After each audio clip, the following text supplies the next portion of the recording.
हाँ, तो अभी हम लोग फैराडे लॉ पे एक दो क्वेश्चन देखते हैं और उसके बाद ये प्रोडक्ट ऑफ इलेक्ट्रोलिसिस या फिर इलेक्ट्रोलाइटिक प्रोडक्ट के बारे में हम लोग चर्चा करेंगे। क्लियर? जैसे कि फैराडेज लॉ पे अगर हमको क्वेश्चन देखना हो तो फर्स्ट क्वेश्चन अगर यही है कि अगर हमको CuSO4 से अगर हमको 63.5 ग्राम कॉपर चाहिए, 65.5 ग्राम कॉपर चाहिए, अगर हम 10 एम्पियर का करंट दे रहे हैं, 10 एम्पियर का करंट दे रहे हैं, तो टाइम कितना लगेगा? क्लियर? इस क्वेश्चन को सॉल्व करने के लिए सबसे पहले हम लोग निकालेंगे इक्विवेलेंट मास ऑफ कॉपर। तो इक्विवेलेंट मास ऑफ कॉपर निकालने के लिए इक्विवेलेंट मास का फॉर्मूला क्या है जी? तो molar mass by valency, equivalent by molar mass by valency. Clear? तो CuSO4 में हम देखेंगे कि कॉपर की वैलेंसी कितनी है। तो CuSO4 में हमको यह पता है कि कॉपर की वैलेंसी 2 है। क्लियर? तो मोलर मास कॉपर का 63.5 अब बाई 2 कर देंगे हम, तो 31.75 ग्राम आ जाएगा। ये क्या हो गया? तो equivalent mass of copper. Clear? और पीछे वाला वीडियो में हम लोग देखे हैं कि अगर हम 1 फैराडे करंट दें तो 1 ग्राम इक्विवेलेंट यानी कि इक्विवेलेंट मास के इतना कॉपर हमको मिलेगा। क्लियर? तो जो चीज़ निकालना होता है हमको, उसको हम इक्वेशन के राइट साइड में रखते हैं। तो हमको निकालना क्या है? एक्चुअली चार्ज निकालना है, क्यू निकालना है, क्योंकि क्यू हमको पता हो जाएगा। तो Q equal to I into T होता है। तो टी इक्वल टू क्या हो जाएगा? क्यू बाई आई, और आई का वैल्यू 10 एम्पियर क्वेश्चन में दिया गया है, तो आराम से हम लोग निकाल सकते हैं। तो हम लोग इक्वेशन को ऐसे बनाए कि 31.75 gram copper required 96500 coulomb charge. इतना चार्ज यहाँ पे सिंस लिख दें। देयरफॉर 1 ग्राम तो 96500 बाई 31.75 कूलम। देयरफॉर कितना ग्राम कॉपर चाहिए हमको? 63.5 ग्राम। 63.5 ग्राम कॉपर के लिए कितना होगा? तो 63.5 बाई 96500 बाई 31.75। इसको काटोगे 2 से कट जाएगा, यानी कि लिख सकते हो 2 इंटू 96500 कूलम। ये हमारा क्या निकल गया? एक क्यू का वैल्यू है। क्लियर? तो टाइम पूछ रहा है, तो टी इक्वल टू अभी हम लोग देखेंगे क्यू बाई आई, यानी कि 2 इंटू 96500 बाई आई का वैल्यू कितना है? 10 एम्पियर। 10 कर दें, कट जाएगा, यानी कि 2 इंटू 9650 सेकेंड समय लगेगा। इतना सेकेंड समय लगेगा। क्लियर? तो आई होप क्वेश्चन समझ गए होंगे। और क्वेश्चन अगर इस टाइप से पूछे कि अगर 1 मोल H2O दे दे और पूछ दे कि H2O को इलेक्ट्रिक करंट देकर हम इसको 2H प्लस या H2 प्लस हाफ O2 में तोड़ दें तो कितने फैराडे चार्ज हमको चाहिए। यानी कि 1 मोल H2O है जिसको इलेक्ट्रिक करंट देकर H2 और ऑक्सीजन में तोड़ना है, तो कितना फैराडे चार्ज चाहिए। इसको बनाने के लिए सिंपल सा आप लॉजिक लगा सकते हैं कि ऑक्सीजन यहाँ पे कितना है 16 ग्राम है, या फिर आप कह सकते हैं कि 16 ग्राम ऑक्सीजन यहाँ से रिलीज हो रहा है। क्लियर। तो इक्विवेलेंट मास ऑफ ऑक्सीजन निकाल लीजिए। Equivalent mass of oxygen, oxygen को हम वो लिख रहे हैं O2 नहीं, क्योंकि इक्विवेलेंट मास निकालना है तो ऑक्सीजन के हम एटॉमिक फॉर्म में बातचीत करेंगे, इस बात पे ध्यान दिया जाएगा। तो इक्विवेलेंट मास ऑफ ऑक्सीजन निकालें तो ऑक्सीजन का इक्विवेलेंट मास कितना हुआ, तो इसका मोलर मास 16 और ऑक्सीजन का वैलेंसी 2 यानी कि 8 ग्राम। क्लियर। तो फैराडे लॉ से हम समझते हैं कि इक्विवेलेंट मास के इतना मास निकालने के लिए एक फैराडे चाहिए, यानी कि 8 ग्राम ऑक्सीजन के लिए 1 फैराडे चाहिए। तो यहाँ से ऑक्सीजन कितना निकला 16 ग्राम के लिए, तो 16 ग्राम के लिए कितना चाहिए 2 फैराडे चाहिए। ऐसे भी बना सकते हैं, या फिर हाइड्रोजन पर भी इस क्वेश्चन को आप बना सकते हैं कि हाइड्रोजन का इक्विवेलेंट मास निकाल लीजिए। तो हाइड्रोजन का इक्विवेलेंट मास कैसे निकालेंगे, मोलर मास इसका 1 ही हुआ, वैलेंसी इसका 1 ही हुआ, तो इक्विवेलेंट मास कितना हुआ 1, यानी कि 1 ग्राम हाइड्रोजन के लिए 1 फैराडे चाहिए। 1 ग्राम हाइड्रोजन के लिए कितना चाहिए 1 फैराडे। तो हाइड्रोजन यहाँ से कितना निकला, तो हाइड्रोजन यहाँ पे कितना है तो 2 ग्राम है, तो 2 ग्राम के लिए कितना चाहिए 2 फैराडे चाहिए। तो ऐसे भी आप निकाल सकते हैं। क्लियर। दूसरा क्वेश्चन हम लोग लेते हैं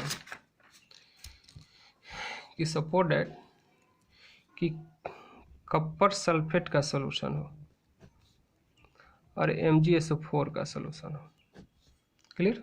कॉपर सल्फेट का सॉल्यूशन हो और MgSO4 का सॉल्यूशन हो। दोनों सॉल्यूशन में अगर हम इक्वल अमाउंट ऑफ करंट दें, यानी कि चार्ज दो दें वह इक्वल दें, या फिर हम कह सकते हैं कि equal amount of current equal time तक दें, तो कॉपर सपोज दैट कि कॉपर हमारा निकला 6.35 ग्राम। कॉपर कितना निकला 6.35 ग्राम। तो Mg कितना निकलेगा, Mg कितना निकलेगा। क्लियर। Q का वैल्यू सेम है, Q दोनों के लिए सेम है। क्लियर। तो Q जब सेम हो तो सीधे इस क्वेश्चन को हम लेकर कहाँ चलेंगे सेकंड लॉ ऑफ फैराडे पर। तो सेकंड लॉ ऑफ फैराडे जो होगा वो क्या कहेगा, कहेगा कि mass of copper by equivalent mass of copper equal to mass of Mg by equivalent mass of Mg। Clear. तो इक्विवेलेंट मास ऑफ कॉपर कितना है हो जाएगा मास ऑफ कॉपर। तो आप लोग जानते हो कि इक्विवेलेंट मास निकालने के लिए क्या लिखते हैं मोलर मास। तो 63.5/2 मोलर मास बाई वैलेंसी कर दिए तो 31.75। और इक्विवेलेंट मास ऑफ Mg निकाले हम, तो Mg का मोलर मास 24 होता है और MgSO4 में Mg की वैलेंसी कितनी है 2 है, तो इक्विवेलेंट मास कितना आ जाएगा 12 आ जाएगा। तो मास ऑफ कॉपर हमको पता हो गया कि 6.35 ग्राम। इक्विवेलेंट मास हमने निकाल लिया कॉपर का 31.75 equal to mass of Mg हमको निकालना है, मास ऑफ Mg हमको निकालना है और इक्विवेलेंट मास ऑफ Mg हमको कितना आ गया 12 आ गया। अब मास ऑफ Mg निकालने के लिए हम क्रॉस मल्टीप्लिकेशन कर दें तो 12 इंटू 6.35 बाई 31.75 इतना ग्राम आ जाएगा। आंसर आप लोग अपने से निकालेंगे। ठीक है। तो आंसर निकाल कर हम दे दिए, तो आप लोग सिर्फ वीडियो देखोगे कुछ करोगे नहीं, इसलिए आंसर निकालो, वीडियो को पॉज करो आंसर निकालो। क्लियर। तो इस टाइप से क्वेश्चन है, इस टाइप से क्वेश्चन बन जाता है। और एक चीज़ हम यहाँ पे आपको मेंशन करना चाहेंगे कि अगर आपको इक्विवेलेंट मास निकालने आ गया या इक्विवेलेंट मास के कंसेप्ट को आप बहुत बढ़िया से समझते हो, तो आपको फैराडे लॉ का न्यूमेरिकल बना लेना चुटकी का काम है, एकदम चुटकी में बना लीजिएगा, कलम कॉपी छूने की कोई आवश्यकता नहीं है। लेकिन अगर आपको नहीं निकाल पा रहे हो तो फैराडे लॉ नहीं बनेगा। और फैराडे लॉ बोर्ड के एग्ज़ाम के लिए भी इम्पोर्टेंट होता है और कंपटीशन के एग्ज़ाम के लिए भी इम्पोर्टेंट होता है। और फैराडे लॉ ऐसा चीज़ है कि आपको केमिस्ट्री में भी है, फिजिक्स में भी है। तो फैराडे लॉ आप कितना बढ़िया से, कितना जल्दी, कितना शिद्दत से सीखते हो आप पे डिपेंड करेगा। और कुछ नहीं, सिंपल आप इक्विवेलेंट मास निकालना आप सीख लो, ये आपका अपने से हो जाएगा। क्लियर। नेक्स्ट टॉपिक हम लोग देखते हैं। उस टॉपिक को देखने के पहले एक हम टॉपिक यहाँ पे डील करना चाहते हैं कि आप जानते हो कि सेल जो होता है 2 टाइप का होता है। इसमें थोड़ा सा हम डिफरेंसेस समझते हैं, उसके बाद हम लोग समझते हैं। एक होता है इलेक्ट्रोकेमिकल सेल, इलेक्ट्रोकेमिकल सेल। दूसरा होता है इलेक्ट्रोलाइटिक सेल। इस बात को समझेंगे। इलेक्ट्रोकेमिकल सेल का काम क्या है? तो केमिकल एनर्जी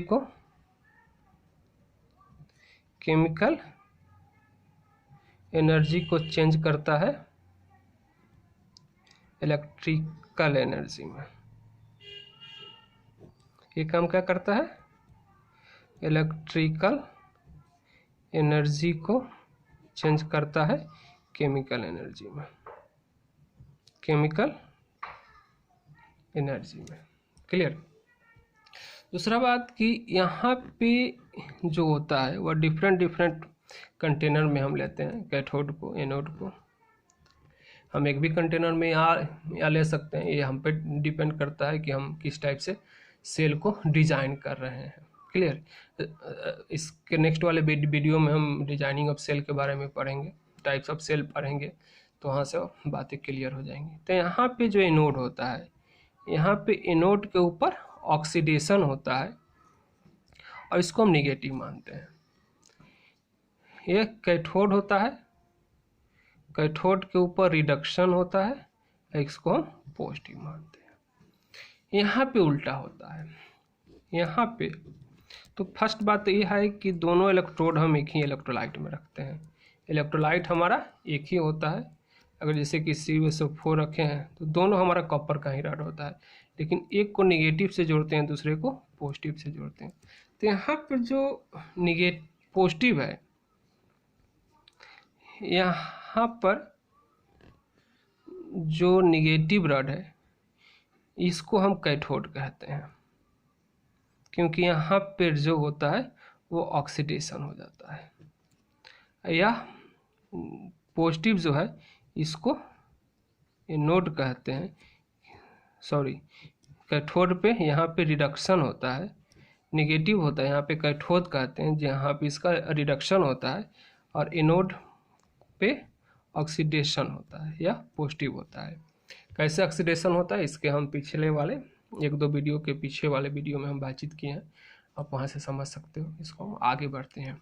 ये जो प्रोसेस होता है या अपने आप होता है, तो इसलिए हम इस सेल को हम स्पॉन्टेनियस सेल कहते हैं। इस जो होता है प्रोसेस हमको कराना पड़ता है, इसलिए हम इसको नॉन स्पॉन्टेनियस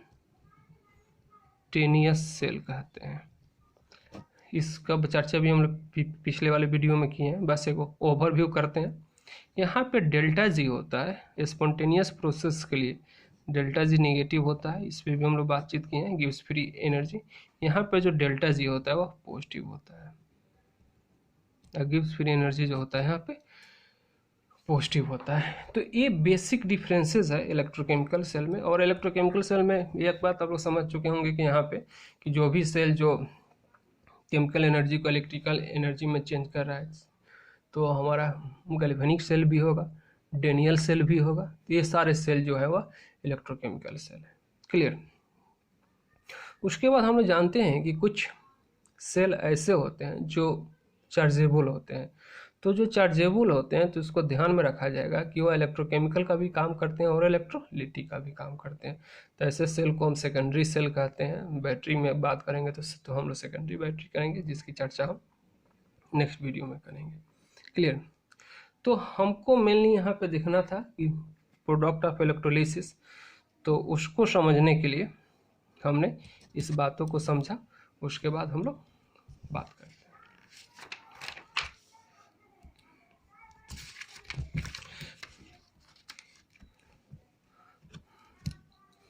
इलेक्ट्रोलाइटिक प्रोडक्ट या इलेक्ट्रोलाइसिस प्रोडक्ट, इलेक्ट्रोलाइसिस प्रोडक्ट। इस टॉपिक को बहुत ध्यान से समझेंगे लोग, क्योंकि यहाँ से क्वेश्चन बहुत बढ़िया क्वेश्चन बनता है। क्लियर। वीडियो भी कुछ लंबा हो सकता है, क्योंकि यहाँ पे बहुत सारे क्वेश्चन को भी कंसिडर हम लोग करेंगे, बातों को समझेंगे। तो कहता है कि प्रोडक्ट ऑफ इलेक्ट्रोलिसिस जो होता है वह 2-3 बातों पे डिपेंड करता है। फर्स्ट जो डिपेंड करता है वो नेचर ऑफ इलेक्ट्रोड पे। इलेक्ट्रोड किस नेचर का है, यानी कि इलेक्ट्रोड जो है वह इनर्ट है या एक्टिव है, या एक्टिव कर सकते हो या रिएक्टिव हो। अगर इलेक्ट्रोड जो है वह इनर्ट है, एक्टिव है और एक्टिव है रिएक्टिव है, तो जो प्रोडक्ट बनेगा वो बदलेगा, यानी कि इनर्ट के साथ प्रोडक्ट कुछ और होगा, एक्टिव होगा रिएक्टिव होगा तो प्रोडक्ट कुछ और होगा। दूसरा चीज मीडियम, कि आप सोल्यूशन जो बना रहे हो किस मीडियम में बना रहे हो, या फिर इसको आप कह सकते हो सॉल्वेंट पे डिपेंड करेगा, किस सॉल्वेंट में आप सोल्यूशन बना रहे हो। तीसरा चीज है कि इलेक्ट्रोलाइट पर तो डिपेंड करेगा ही, इलेक्ट्रोलाइट पे डिपेंड करेगा ही, LYT इलेक्ट्रोलाइट पे डिपेंड करेगा ही। चौथा चीज कंसंट्रेशन पर भी डिपेंड करता है, लेकिन कंसंट्रेशन को हम लोग यहाँ पे बहुत कंसिडर नहीं करेंगे। हम लोग ये 3 चीज़ों पे डिपेंड करेंगे, और यहीं से हमारा निकल जाएगा कि वैल्यू ऑफ, आप ऐसे भी कह सकते हैं कि वैल्यू ऑफ ई नॉट, यानी कि स्टैंडर्ड रिडक्शन पोटेंशियल के भी वैल्यू पे डिपेंड करेगा। तो स्टैंडर्ड रिडक्शन पोटेंशियल है वो वह इलेक्ट्रोलाइट के नेचर पर ही आ जाएगा। क्लियर।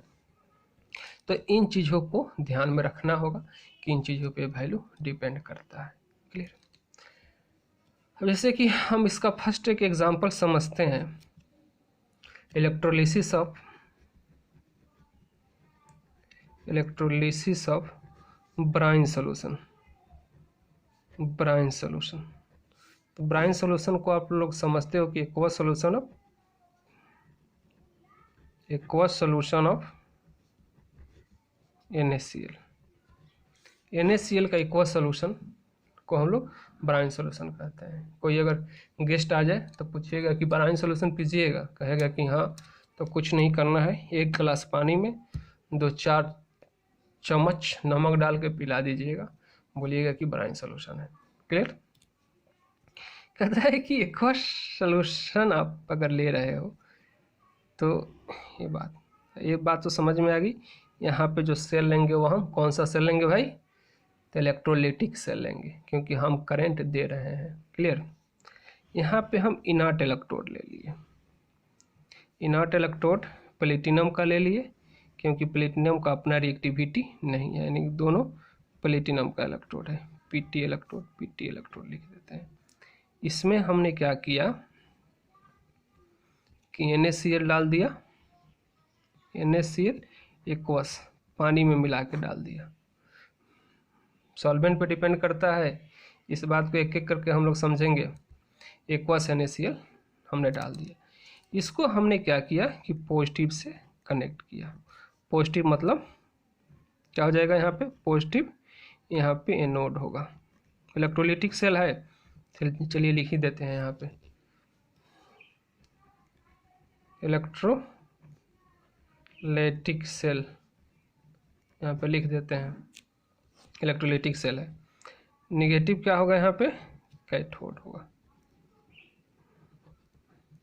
क्लियर। हम इसका एक रिएक्शन लिखते हैं, कहता है कि H2O भी हम लिए हैं, एक्वस मीडियम है, तो H2O जो होगा वो कुछ इस टाइप से ब्रेक करेगा, H+ और OH-, जहाँ पे चार्ज लगाइएगा वहाँ पे आप एक्वस लिख सकते हैं। क्लियर, क्योंकि एक्वस मीडियम में है। और NaCl जो होगा वह Na प्लस एक्वस और Cl माइनस एक्वस में डिसोसिएट करेगा। क्लियर। कहता है कि एट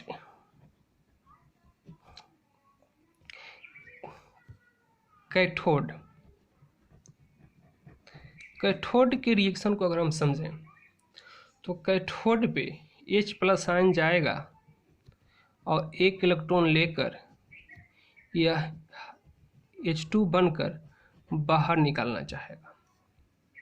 क्लियर। उसी टाइप से हम लिख सकते हैं कि Na प्लस आयन जाएगा एक्वस, एक इलेक्ट्रॉन लेकर यह सोडियम बनना चाहेगा। क्या बनना चाहेगा? सोडियम बनना चाहेगा। यहाँ पे ध्यान देने वाली चीज़ है, क्योंकि सारा तमाशा यहीं पे होगा, इसका सारा खेला यहीं पे होगा। तो इस खेला को कौन बढ़िया से खेल रहा है, इस पे ध्यान देना है बाबू। समझिएगा कि पहले आप जान चुके हो कि हाइड्रोजन के लिए ई नट वैल्यू यानी कि H प्लस से अगर H में कन्वर्ट हो रहा है एक इलेक्ट्रॉन गेन कर इसका जो रिडक्शन होगा इसके लिए ई नॉट का वैल्यू यानी कि स्टैंडर्ड रिडक्शन पोटेंशियल का जो वैल्यू होता है वो 0.00 हम लोग मान लेते हैं। पीछे वाले वीडियो में हम लोग बात किए हैं कि 4 पॉइंट समथिंग होता है, लेकिन वहीं पे हम लोग बातचीत किए हैं कि हाइड्रोजन के ही रेस्पेक्ट में सबको निकालते हैं, इसलिए हम इसका 0 मान लेते हैं। इसी बेसिस पे, हाइड्रोजन के ही बेसिस पे ये हम जानते हैं कि Na प्लस जब एक इलेक्ट्रॉन लेगा तो इसका जो वैल्यू होता है -2.71 वोल्ट होता है, -2.71 वोल्ट होता है।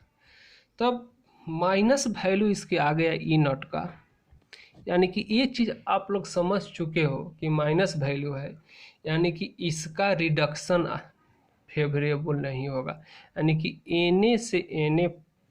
Na प्लस से एक इलेक्ट्रॉन लेकर Na में जो कन्वर्ट होने वाला रिएक्शन है, यह रिएक्शन फेवरेबल नहीं है, इसका रिडक्शन पॉसिबल नहीं है। तो रिडक्शन पॉसिबल नहीं है यानी कि Na प्लस रिड्यूस नहीं होगा। इसी बात को हम आसानी से हम कह देते हैं कि कैथोड पे वही रिएक्शन होता है जिसके लिए ई नॉट का वैल्यू ज़्यादा होता है। ज़्यादा होता है मतलब कम नेगेटिव वैल्यू हो, 0 हो या पॉजिटिव वैल्यू हो। क्लियर। लेकिन बात को अगर हम बहुत बढ़िया से समझें तो इस बेसिस पे हम लोग समझेंगे। क्लियर। तो कैथोड पे कौन सा रिएक्शन होगा बाबू? तो कैथोड पे रिएक्शन होगा, यानी कि हाइड्रोजन बाहर निकले जाएगा। क्लियर। एट एनोड की हम बात करते हैं, तो एनोड पे हम लोग रिएक्शन देखेंगे। तो एक रिएक्शन ये है कि Cl माइनस जो मीडियम में है, आप लोग देख रहे हो, जाए अपना इलेक्ट्रॉन लूज करके Cl में कन्वर्ट हो जाए। दूसरा रिएक्शन ये होगा कि H2O ही सपोज करें कि H2O ऑक्सीजन में कन्वर्ट हो जाए, 4H प्लस बाहर कर दे और ये इलेक्ट्रॉन बाहर कर दे। तो इसके लिए ई नॉट सेल का जो वैल्यू होता है वह 1.36 वोल्ट होता है, और इसके लिए ई नॉट सेल का जो वैल्यू होता है वह 3.37 वोल्ट के आसपास में होता है। सॉरी, गलती वैल्यू लिख दी, सॉरी 1.36, सॉरी सही वैल्यू था 1.36 होता है। इसके लिए 1.23 होता है, 1.23 वोल्ट होता है। तो इसके लिए 1.36 वोल्ट होता है, इसके लिए 1.23 वोल्ट होता है। डाटा है, डाटा कभी कभी दिमाग से निकल जाता है, तो यह वोल्ट होता है। तो इस बेसिस पे आप कह सकते हो कि सर इसका जो ऑक्सीडेशन हो रहा है तो इसके ऑक्सीडेशन पोटेंशियल का वैल्यू चूँकि ज़्यादा है, इसका मतलब है कि ऑक्सीडेशन में ये रिएक्शन इसके जो रिडक्शन पोटेंशियल Cl माइनस है ये है, तो इसके इतना वैल्यू है और इसका वैल्यू कम है, यानी कि इसका हम कहेंगे कि आराम से ए रिएक्शन होना चाहिए, क्योंकि वहाँ पे हम देखे हैं कि इनर्ट सेल का वैल्यू जिसका अधिक होता है वो रिएक्शन होगा। तो यहाँ पे हम कहेंगे इनर्ट सेल का वैल्यू जिसका कम होगा, यानी कि जो आसानी से रिड्यूस होगा, जो आसानी से रिड्यूस होगा वही रिएक्शन आसानी से होना चाहिए, यानी कि ये रिएक्शन होना चाहिए। बात भी सही है, लेकिन होता है क्या, एक चीज़ को याद रखिएगा कि ऑक्सीजन के केस में एक ओवर वोल्टेज होता है। यहाँ पे हम लिखते हैं ओवर वोल्टेज, ध्यान में रखा जाएगा। ऑक्सीजन के केस में ओवर वोल्टेज, या इसको हम ओवर पोटेंशियल, ओवर पोटेंशियल, या इसका हाई पोटेंशियल, इसका नाम है हाई पोटेंशियल या हाई वोल्टेज आप कह सकते हो, लेकिन सबसे ज़्यादा नाम चलता है यही ओवर पोटेंशियल, ओवर वोल्टेज। छोटे छोटे बुकों में किसी को देखिएगा या कहीं कोई आसानी से बोलना हो तो हाई करके भी बोल सकता है। क्लियर। तो एक ऑक्सीजन के केस में हाई वोल्टेज या हाई पोटेंशियल या over potential over voltage, Hindi में इसको अति विभव कहते हैं। अति विभव, हिंदी में इसका अति विभव नाम है। तो अति विभव का केस बनता है। और अति विभव के केस में होता क्या है, तो जैसे कि हम लोग जानते हैं कि किसी भी गैस को किसी भी इलेक्ट्रोड से निकाल देने के लिए, ध्यान दिया जाएगा, किसी भी गैस को किसी भी इलेक्ट्रोड से निकाल देने के लिए उतना ही पोटेंशियल की आवश्यकता होता है जितना कि उसका ई नॉट सेल हो, यानी कि जितना कि उसका स्टैंडर्ड रिडक्शन पोटेंशियल हो उतने ही पोटेंशियल की आवश्यकता होता है। लेकिन ऑक्सीजन के केस में उससे ज़्यादा पोटेंशियल की आवश्यकता होता है, उससे ज़्यादा पोटेंशियल पे वह निकलता है। तो चूंकि वह ज़्यादा पोटेंशियल पे निकलता है तो वही जो ज़्यादा वाला जो अंतर होगा उसी अंतर को हम ओवर वोल्टेज कहते हैं। क्लियर, ओवर वोल्टेज कहते हैं। तो ऑक्सीजन के केस में चूंकि ओवर वोल्टेज होता है, यानी कि 1.23 वोल्ट पे ऑक्सीजन नहीं निकल पाता है, इसको निकल जाना चाहिए लेकिन नहीं निकलता है, इससे वोल्टेज बढ़ाना पड़ता है। और जैसे ही वोल्टेज हम लोग बढ़ा रहे होते हैं वैसे ही क्या होता है कि कॉपर का क्लोरीन का रिडक्शन पोटेंशियल की प्राप्ति होती है। और जैसे ही क्लोरीन के रिडक्शन पोटेंशियल की प्राप्ति होती है क्लोरीन आराम से वहाँ से निकल जाता है, क्लोरीन निकल जाता है। तो ऑक्सीजन क्यों नहीं निकलता है, तो ओवर वोल्टेज के कारण। तो एक चीज़ को ध्यान में रखा जाएगा कि जहाँ पे ऑक्सीजन और क्लोरीन में से दोनों में से किसी एक को निकालना हो तो हमेशा हम क्लोरीन को निकालेंगे, ऑक्सीजन नहीं निकलेगा क्योंकि ऑक्सीजन में ओवर वोल्टेज का केस होता है। यानी कि एज ए होल हम क्या कहेंगे कि कैथोड से हाइड्रोजन निकलेगा, यानी कैथोड पे यह रिएक्शन होगा हाइड्रोजन निकलेगा, और एनोड पे ये रिएक्शन होगा क्लोरीन निकलेगा। क्लियर, तो इस बात को समझ गए होंगे। अब इसका हम एक ओवरऑल रिएक्शन लिख देते हैं, यानी कि NaCl के इलेक्ट्रोलिसिस का जो रिएक्शन होगा ओवरऑल रिएक्शन, तो NaCl प्लस H2O, चूँकि एक्वस सोल्यूशन है, DC करंट दे दिए, इलेक्ट्रोलिसिस कर दिए, तो जो प्रोडक्ट बनेगा क्या बनेगा, तो NaOH बनेगा, हाइड्रोजन बाहर निकलेगा और क्लोरीन बाहर निकलेगा। इक्वेशन को बैलेंस करने के लिए हाफ, यहाँ पे हाफ दे सकते हैं, क्योंकि एक चीज़ तो आप, चलिए यहीं पे एक चीज़ तो आप समझ गए कि Na प्लस रिएक्शन मीडियम में बच रहा है और क्या बच रहा है, OH माइनस भी तो बच रहा है ना। तो ऐसे कंडीशन में क्या होगा, NaOH आराम से बनेगा। क्लियर, तो आप कह सकते हैं कि NaOH बनाने का या एक रिएक्शन भी है। क्लियर, दूसरा एग्जांपल से हम और एक एग्जांपल से कंसीडर करते हैं कि इलेक्ट्रोलिसिस ऑफ, सेकेंड हम लोग बात करते हैं electrolysis of molten NaCl, molten NaCl। तो मोल्टेन NaCl के केस में क्या होगा भाई, तो अगर वही प्लेटिनम इलेक्ट्रोड ले लिए, यहाँ पे NaCl है, मोल्टेन NaCl। तो मोल्टेन NaCl का मतलब हुआ कि आपने NaCl को हीट देकर पिघला दिया है, मेल्ट कर दिया है। तो यहाँ पे क्या होगा, सिर्फ Na होगा, सॉरी, आपने यह प्लेटिनम का इलेक्ट्रोड लिया है, इसको आपने पॉजिटिव एनोड किया है, इसको आपने निगेटिव कैथोड किया है। तो कैथोड की अगर बात करोगे आप, तो यहाँ पे तो सिर्फ Na प्लस जाएगा, एक इलेक्ट्रॉन लेगा, Na में कन्वर्ट होगा। यहाँ पे एनोड का बात करोगे तो क्या होगा कि Cl माइनस है, Cl माइनस जाएगा, हाफ Cl में बनेगा, यानी कि क्लोरीन गैस बन के बाहर जाएगा, एक इलेक्ट्रॉन लूज करेगा।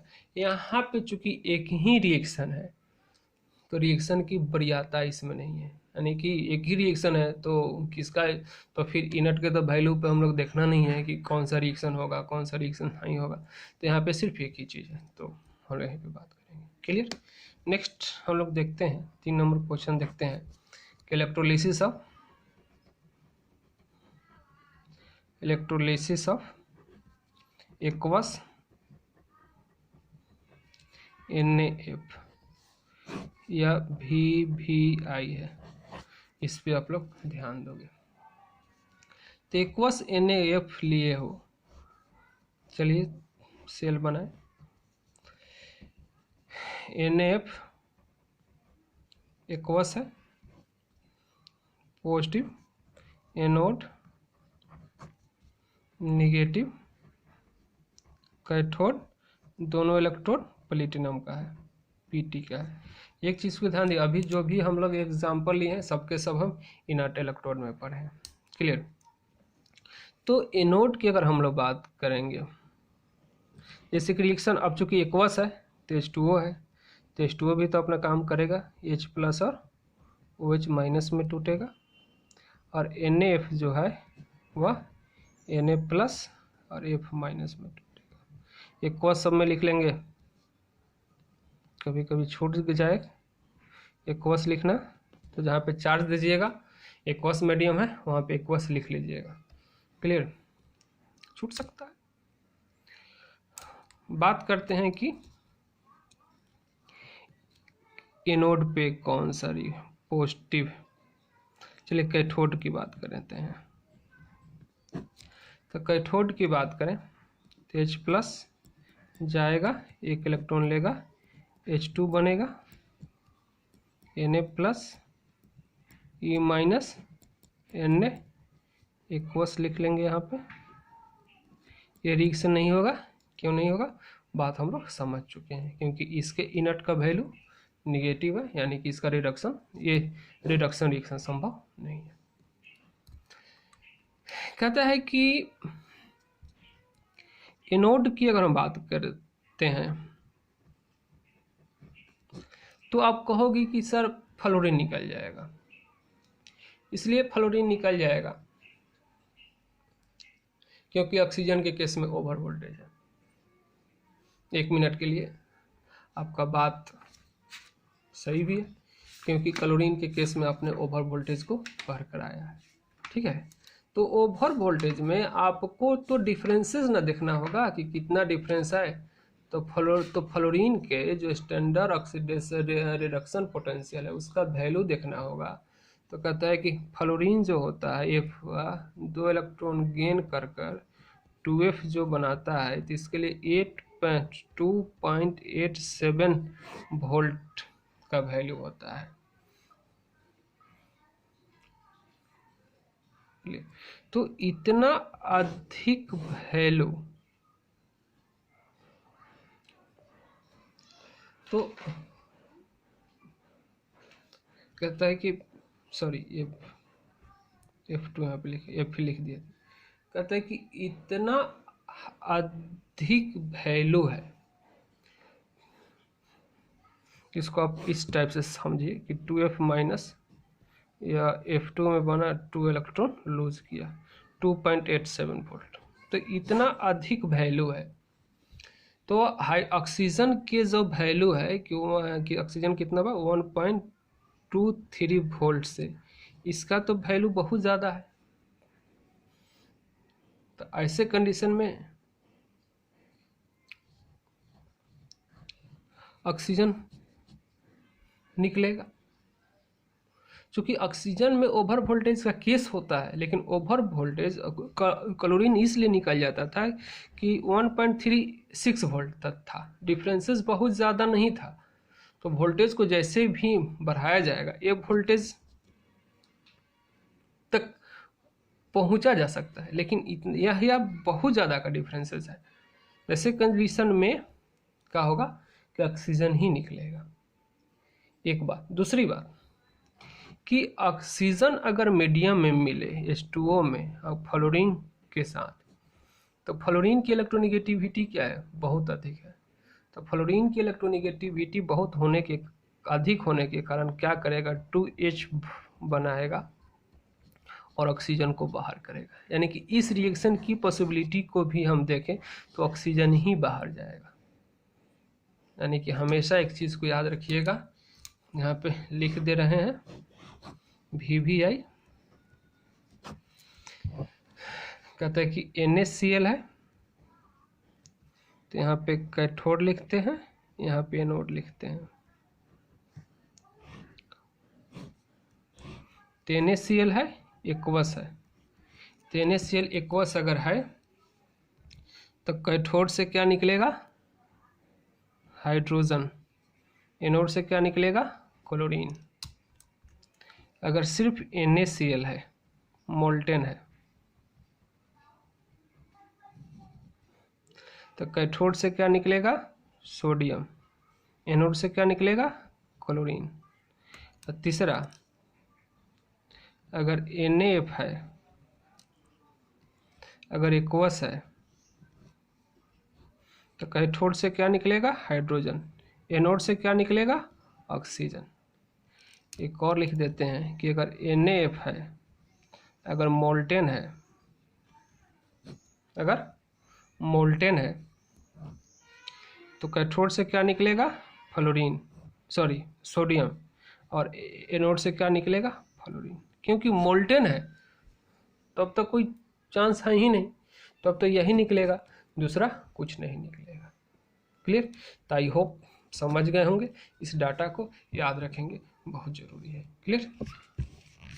नेक्स्ट कुछ और एग्जांपल करते हैं, कुछ और क्वेश्चन करते हैं, क्वेश्चन से बातें समझ में आएंगी। आई होप आप लोग समझ रहे हैं। नेक्स्ट हम बात करते हैं कि अब हम इलेक्ट्रोड बदलेंगे। इलेक्ट्रोड बदल के अगर हम बात करते हैं, जैसे कि एजिस, चौथा शायद एग्जाम्पल है, शायद चौथा एग्जाम्पल है, फोर्थ एग्जाम्पल है। इसमें हम लोग बात करते हैं कि हम AgNO3 का सॉल्यूशन लेते हैं। किसका सॉल्यूशन लेते हैं, AgNO3 का एक्वस सॉल्यूशन लेते हैं। AgNO3 यानी AgNO3 का एक्वस सॉल्यूशन लेते हैं और इलेक्ट्रोड हम सिल्वर का लेते हैं। तो सिल्वर इलेक्ट्रोड अगर हम ले रहे हैं तो बट नेचुरल है कि इलेक्ट्रोड रिएक्शन कर जाएगा, क्योंकि एक्टिव इलेक्ट्रोड है। इसको हमने माइनस से जोड़ा, चलिए इसको प्लस से जोड़ा, इसको माइनस से जोड़ा, प्लस यहाँ पे हमारा एनोड हुआ, ये हमारा कैथोड हुआ। क्लियर। रिएक्शन देखते हैं क्या होगा। तो कहते हैं कि AgNO3 है, या वाटर में आप रखे हो, एक्वस मीडियम में रखे हो, वाटर में रखे हो, तो Ag प्लस एक्वस और NO3 माइनस एक्वस में डिसोसिएट होगा। क्लियर। वाटर जो है ये भी H प्लस एक्वस और OH माइनस एक्वस में डिसोसिएट होगा। एट एनोड, एनोड की अगर हम बात करें तो एनोड पे अगर हम बात करें, सॉरी चलिए पहले कैथोड पे बात करते हैं। अगर हम कैथोड पे बात करें, एट कैथोड,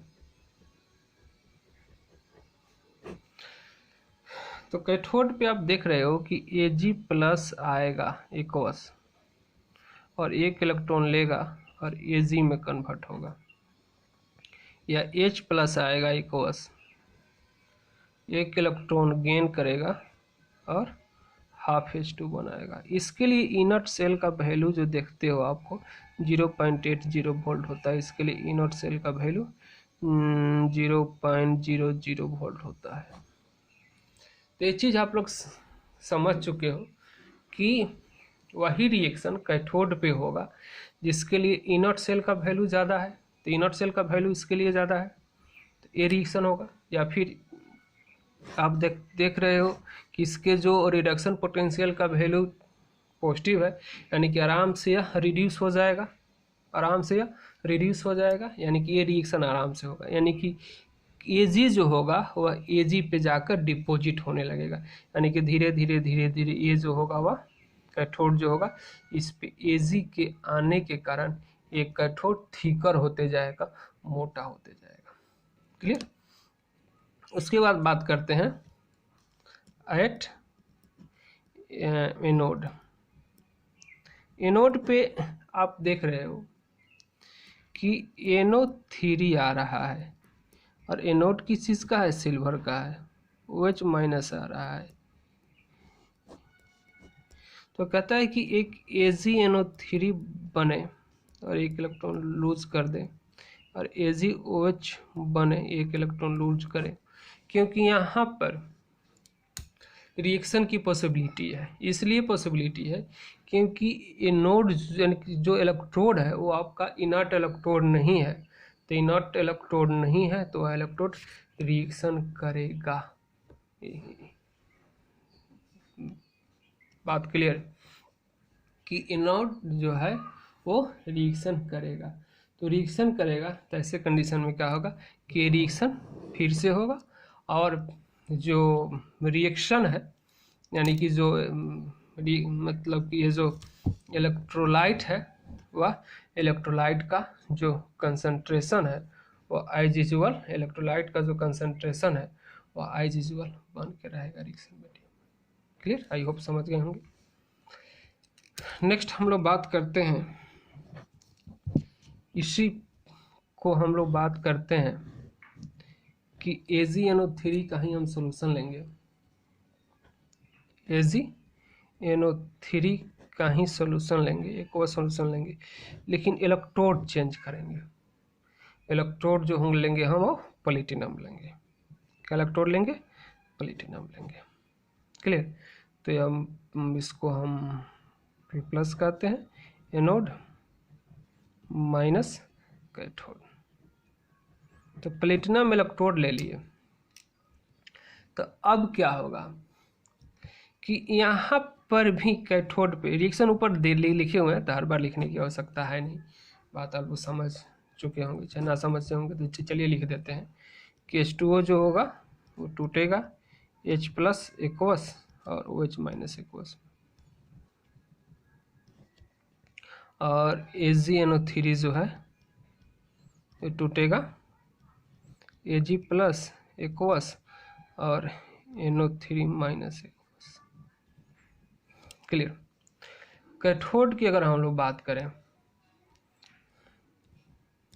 कैथोड की अगर हम लोग बात करें तो कैथोड पे Ag प्लस आएगा, एक इलेक्ट्रॉन लेगा और Ag सॉलिड बन के डिपॉजिट होगा, यानी कि यहाँ पे प्लेटिनम के रड के ऊपर Ag जो आएगा और धीरे धीरे धीरे धीरे धीरे धीरे धीरे धीरे धीरे धीरे धीरे धीरे डिपॉजिट हो जाएगा, यानी कि यह मोटा हो जाएगा। लेकिन अगर हम वही बात करें, किसकी बात करें, एनोड पे, तो एनोड पे क्या होगा कि NO3 आयन जो होगा, अब PT पे आकर आएगा और OH minus ion PT electrode पे आएगा, रिएक्शन नहीं होगा क्योंकि यह इनर्ट इलेक्ट्रोड है। तो क्या करेगा कि अगर हम इसका 2 मोल का अगर बैलेंसिंग लिखें तो O2 बनेगा और H2 बनेगा और क्या होगा, 2 इलेक्ट्रॉन निकलकर बाहर जाएगा। कहता है कि ए रिएक्शन हो जाता है। अब ए रिएक्शन होने से ए रिएक्शन परफॉर्म नहीं होता है, वही इनर्ट सेल के वैल्यू के कारण। अब क्या होगा कि सॉल्यूशन में आप देख रहे हो कि यहाँ से H+, यहाँ से आप देख रहे हो कि H+ सॉल्यूशन में बच रहा है और NO3 माइनस बच रहा है, या HNO3 एंड HNO3 धीरे धीरे सॉल्यूशन में बनेगा और HNO3 बनेगा। यानी कि एज ए होल आप कह सकते हो कि जो सॉल्यूशन में HNO3 बनेगा, यानी कि सॉल्यूशन जो होगा वह धीरे धीरे एसिडिक होने लगेगा। क्लियर? उसके बाद एक एग्जांपल और करते हैं।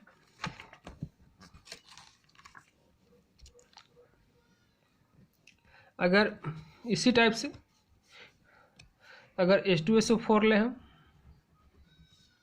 PT इलेक्ट्रोड के साथ, इसको हम समझा देते हैं, आप लोग अपने से लिखने का कोशिश करेंगे। क्लियर?